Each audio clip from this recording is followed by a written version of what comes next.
کا نام آسمان پر احمد ہے، زمین پر محمد ہے۔ نبی کونین صلی اللہ علیہ وسلم کی ماں ارشاد فرما رہی ہیں کہ جب میرے بیٹے محمد کی ولادت بسعادت ہوئی تو ان کی زمین پر پیشانی لگی اور ان کی ایک انگلی آسمان کی طرف اٹھی ہوئی تھی اور انہوں نے اپنی زبان سے 3 مرتبہ کہا۔ پہلی بار تو کہا اللہ اکبر، اور دوسری بار کہا الحمدللہ کثیرا، اور تیسری بار میرے بچے نے کہا اللہم رب حب لی امتی۔ آقا کریم صلی اللہ علیہ وسلم ہم گنہگاروں کو پیدا ہوتے ہی یاد فرما رہے ہیں۔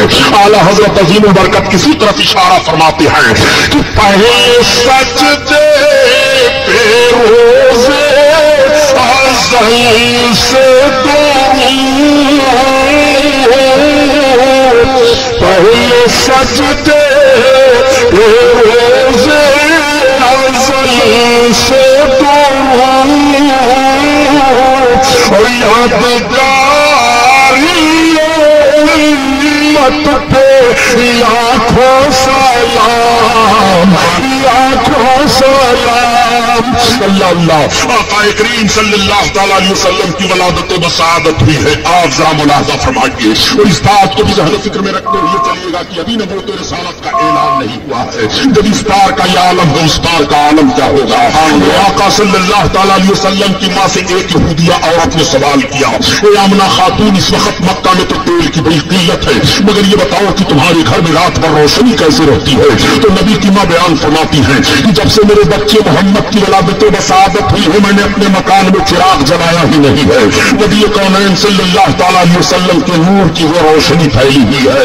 میرے آقا کی مقدس عظمت ہے۔ آقا کریم صلی اللہ تعالیٰ علیہ وسلم کی شان ملاحظہ فرمائیے۔ ابھی نبوت و رسالت کا اعلان نہیں ہوا ہے۔ نبی کونین صلی اللہ تعالیٰ علیہ وسلم کے ولادت کے وقت آپ کی ماں کے پاس جو عورتیں جمع تھیں ان عورتوں کا بیان سنیے۔ وہ عورتیں بیان کر رہی ہیں کہ جب آمنہ خاتون کو ولادت کا وقت ہوا، محمد پیدا ہوئے تو اس وقت ہم عورتیں ان کے مکان میں موجود تھیں۔ مکان کے صحن میں ہم نے یہ دیکھا کہ آسمان سے چاند اور ستارے جھکے چلے آ رہے ہیں۔ ایسا لگ رہا تھا کہ مکان کے صحن میں چاند اور ستارے گر پڑیں گے۔ اس طرح سے جھکے چلے آ رہے تھے محمد کی ولادت پر، آپ کی پیدائش پر۔ اعلیٰ حضرت عظیم البرکت اسی طرف اشارہ فرما رہے ہیں کہ صبح طیبہ میں ہوئی بٹتا ہے بالا نور کا، سب تلے میں نور کا آیا ہے تارا نور کا۔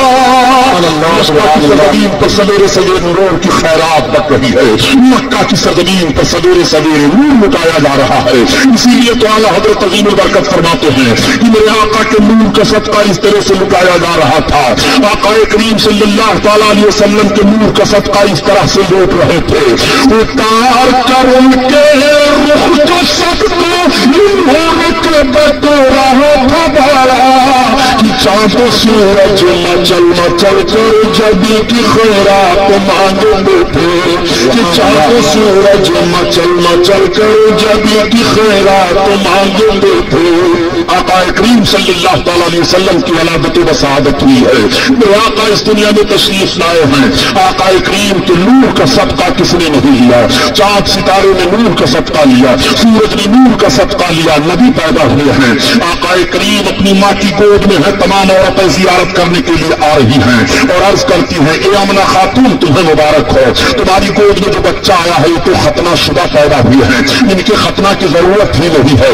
میرے آقا صلی اللہ علیہ وسلم کے حسن کی زیارت تمام قبیلے کے لوگ کر رہے ہیں۔ پورے مکہ کے گھر گھر میں سرکار کی ولادت کی خبر پھیل گئی ہے۔ ساری عورتیں سارے مرد دیکھنے کے لیے آ رہے ہیں۔ حضرت آمنہ خاتون کا گھر زیارت گاہ بنا ہوا ہے۔ ایسی بھیڑ ہو رہی ہے کہ دیکھنے کے بعد سارے لوگ یہی بیان دے رہے ہیں کہ اتنا عظیم الشان بچہ مکہ کی سرزمین پر کسی قبیلہ میں کسی خاندان میں پیدا نہیں ہوا۔ میرے آقا کے حسن کا تذکرہ ہو رہا ہے۔ ولادت کے وقت جو باتیں ظاہر ہوئی اس کا ذکر ہو رہا ہے۔ اس وقت کا دستور یہ تھا کہ باہر سے عورتیں آتی تھی، دودھ پلانے کے لیے بچوں کو لے جایا کرتی تھی۔ مالدار گھر کے بچوں کو عورت حاصل کر لیتی، اس عورت کو مالدار خرید لیتا تھا کہ تمہارا سارا دودھ میرا بچہ پیے گا، میرے بچے کی تمہیں پرورش کر لی ہے۔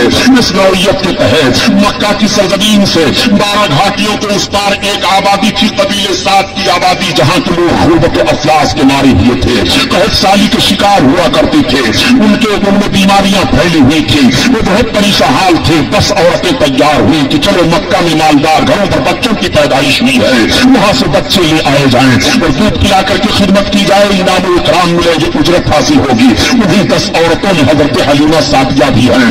حضرت حلیمہ سعدیہ نے کہا میں جانے کی طاقت نہیں رکھ رہی ہوں۔ عورتوں نے کہا حلیمہ تمہیں چلنا پڑے گا۔ حلیمہ نے کہا دیکھو آج کئی روز کی میں بھوکی ہوں، پانی پر گزارا